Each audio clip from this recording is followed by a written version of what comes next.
नमस्कार, मैं पंडित हर्षव पनीकर आप सबका मेरे भाग्य चक्रदी फॉर्चून टेलर कार्यक्रम में बहुत बहुत हार्दिक स्वागत करता हूं। आप सभी को हिंदू चलित नववर्ष की बहुत बहुत हार्दिक शुभकामनाएं। आज हम बात करने जा रहे हैं कि हिंदू नववर्ष की। देखिए, नववर्ष जैसे अंग्रेजी इसमें जैसे जनवरी में अर्थात 31 दिसंबर के बाद जो नई तारीख होती है वहाँ से नववर्ष की शुरुआत होती है। तो हिंदू जो नववर्ष की शुरुआत होती है वो चैत्र शुक्ल पक्ष की प्रतिपदा तिथि से होती है।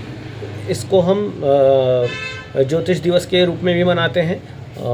तो और इसका एक विशेष नाम होता है हर संवत्सर का, और इसकी एक संख्या होती है।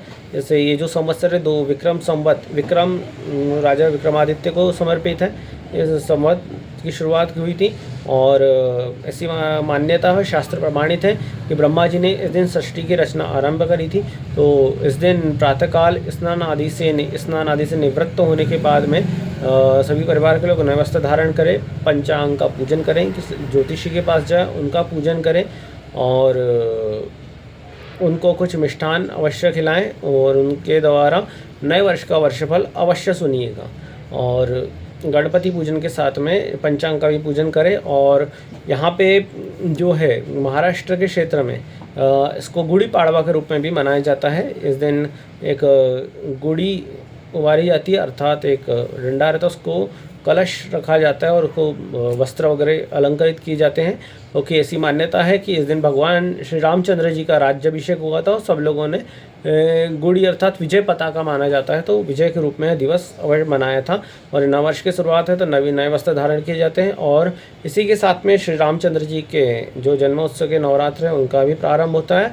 और श्री परशुराम जी की माता जी रेणुका माता का भी प्राकट्य दिवस है। और द्वितीय तिथि जो इसमें आती है उसमें श्री स्वामी समर्थमान दत्तात्रेय भगवान के जो अवतार हैं उनका भी प्राकट्य दिवस मनाया जाता है।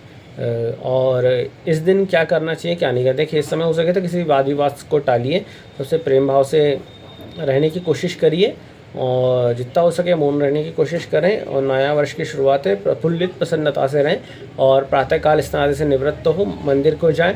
और इसके लिए और नीम की जो कोमल पत्तियां रहती हैं उसके नीम की कोमल पत्तियां, गुड़, काली मिर्च, हिंग, इन सब को मिला करके औषधि तैयार की जाती है, उसका भक्षण किया जाता है क्योंकि ये रोगनाशक होती है। तो इस प्रकार से रोग का नाशक तो होता है और उसमें थोड़ी सी गड़ी शक्कर भी मिलाई जाती है, तो रोग नाशक औषधि मानी जाती है। क्योंकि इस समय जो परिवर्तन होता है, गर्मी बढ़ती है, तो इसमें संक्रामक बीमारियां फैलने की संभावना रहती है। तो वो रोग का नाश हो और संक्रामक बीमारी के संपर्क में ना आए, इसके लिए औषध के रूप में ग्रहण किया जाता है। और इसी के साथ में यहाँ पे नवरात्र की भी शुरुआत होती है और इसको ज्योतिष दिवस के रूप में भी मनाया जाता है। और साथ में जो ये नववर्ष है इसका नाम है कालयुक्त, विक्रम संवत 2082 कालयुक्त के जो देवता है, अर्थात हर जो वर्ष जिस दिन से प्रारंभ होता है तो उस दिन के वारिश उनके राजा होते हैं। इस बार रविवार को प्रारंभ हो रहा है, जैसे 30 मार्च को, तो रविवार के अधिष्ठाता देवता भगवान श्री नारायण सूर्यदेव है। तो वैसे राजा का प्रातः वर्ष जो है अतिवृष्टि के साथ में और सूर्य है तो गर्मी काफ़ी पड़ने की संभावना है, पानी की मध्यम संभावना है, रोग आदि बढ़ सकते हैं, संक्रामक बीमारियाँ कोई बढ़ने की संभावना दिख रही है। और धान्य आदि जो पकवान है वो उनमें उसके लिए थोड़े से मध्यम स्तर की स्थिति दिख रही है।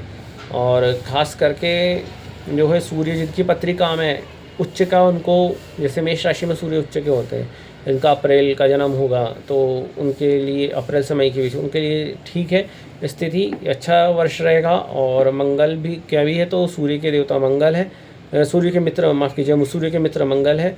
तो जिनकी पत्रिका मंगल के अच्छे, सूर्य की स्थिति अच्छी है, अच्छे नक्षत्रों में है, तो उनके लिए दिन मतलब वर्ष अच्छा जाने की संभावना है। और जिनकी पत्रिका में नीच के है तो उनको अपने स्वास्थ्य का ख्याल रखना चाहिए और अपने पिता के स्वास्थ्य का भी ख्याल अवश्य रखिएगा। और इसी के साथ में जो नवरात्र की शुरुआत होती है तो माता रानी का हर एक दिन होता है। तो इस बार जो माता रानी का आगमन हो रहा है वो हाथी के ऊपर हो रहा है। तो हाथी के ऊपर होने से जो माता रानी का आगमन हो रहा है हाथी के ऊपर में, तो अच्छी समृद्धिदायक माना गया है। समृद्धि आती है, सुख समृद्धि की शुरुआत होती है। भगवती हाथी के ऊपर सवार होकर के आती है तो अपने भक्तों का कल्याण करती है। और इसी में हम दुर्गा सप्तशती का भी पाठ करते हैं। घट स्थापना की जाती है। घट, क्योंकि घट को एक संसार माना गया है जिसमें हम सब देवता का आह्वान करते हैं और सबकी अच्छे मंगल कामना के लिए घट स्थापना की जाए। किसी भी इसमें हम कार्य की शुरुआत करते हैं तो हम घट से रख कर किया था कि उसको सब देवों को साक्षी माना गया है। उसमें समस्त देवता देवी देवता होते हैं, गणपति पूजन वगैरह किया जाता है और घट स्थापना की जाती है और दुर्गा सप्तशती का पाठ किया जाता है। तो दुर्गा सप्तशती का आज तक हम सभी पाठ करते आ रहे हैं, परंतु असली में दुर्गा सप्तशती है क्या? सभी को पता है कि दुर्गा सप्तशती मार्कंडेय पुराण के अंतर्गत आने वाला एक खंड है। तो इसमें हम दुर्गा सप्तशती के रूप में मानते हैं। इसमें 13 अध्याय है और इसको एक अलग ही इसमें दिया गया है, एक पुस्तक है और उसमें इसको भगवान शिव जी के द्वारा किलित किया गया था कि इसका दुरुपयोग न हो। इसमें 700 श्लोक है। इसमें मारण मोहन उच्चाटन के 700 मंत्र है और इसका पाठ किया जाता है। देखिए, और इसके अध्याय का भी हर अलग अलग महत्व है। ज्योतिष से भी विशेष संबंध है। देखिए, ज्योतिष में हम जो ग्रह हैं जैसे शनि, राहु, केतु, मंगल, इनमें क्रूर या पापी ग्रहों की संज्ञा होती है।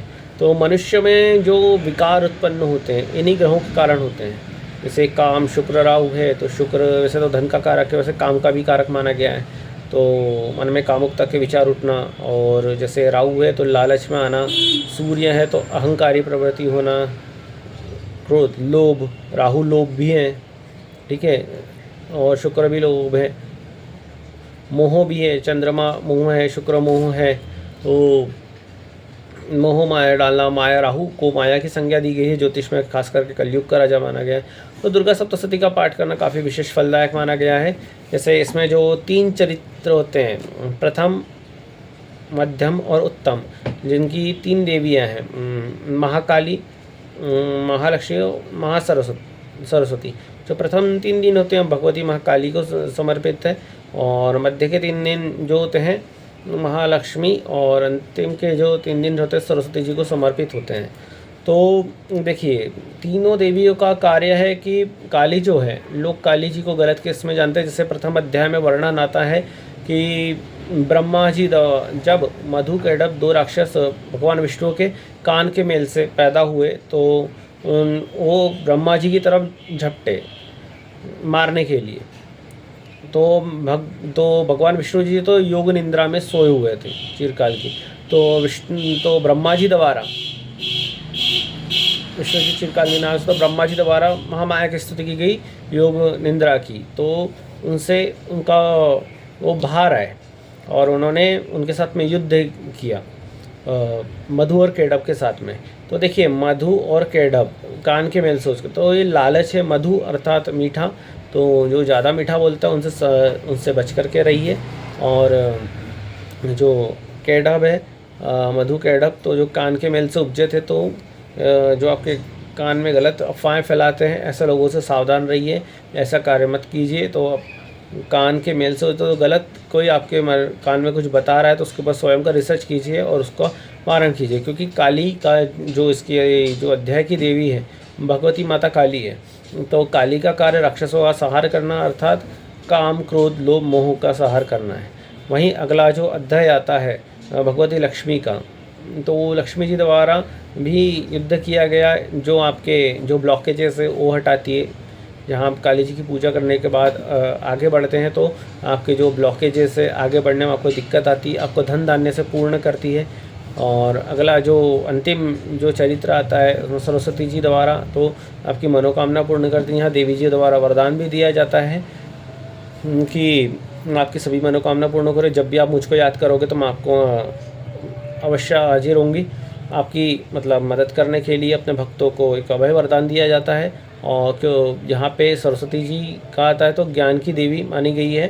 तो यहाँ आपके साथ आपके पूरे, जब आप अपने गलत कर्मों का नाश होता है तो आपके पास प्रॉस्पेरिटी आती है, तब आपको विशेष अपनी शक्तियों का भी ज्ञान होता है और अपनों का भी ज्ञान होता है। और जब आप शक्ति विहीन होते तो इसका पाठ अवश्य करना चाहिए दुर्गा सप्तशती जी का। तो ये इसकी कहानी है और इसके पाठ के भी अलग अलग भेद बताए हैं। जैसे यदि जो रोज़ नित्य 9 पाठ नहीं कर सकते हैं तो पहले दिन 1 अध्याय वकार पाठ करें। पहले दिन 1 अध्याय, दूसरे दिन 2 अध्याय, तीसरे दिन 1 अध्याय, चौथे दिन 4 अध्याय। इस प्रकार से 5वें दिन 1 या 2 अध्याय है। इस प्रकार से सप्तमी को समाप्ति बताई गई है। और यदि जो ऐसे पाठ नहीं कर सकते हैं तो वो अपने सप्तमी और अष्टमी को पाठ करने का विधान बताया गया है। पूरे 13 अध्याय कंप्लीट करें। इस प्रकार से दुर्गा सप्तशती का पाठ इस प्रकार से करें तो ज़्यादा उचित है। और भगवती आप सबकी मनोकामना अवश्य पूरी करें।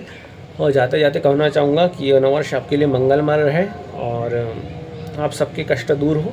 और जाते जाते एक और बात करना चाहूँगा कि मेरा कार्यक्रम आपको पसंद आया हो वीडियो तो इसको लाइक अवश्य करें और चैनल को सब्सक्राइब अवश्य करें, बेल आइकन को प्रेस कर दें ताकि आने वाले समय में आपको काफ़ी महत्वपूर्ण जानकारियाँ प्राप्त होते रहें।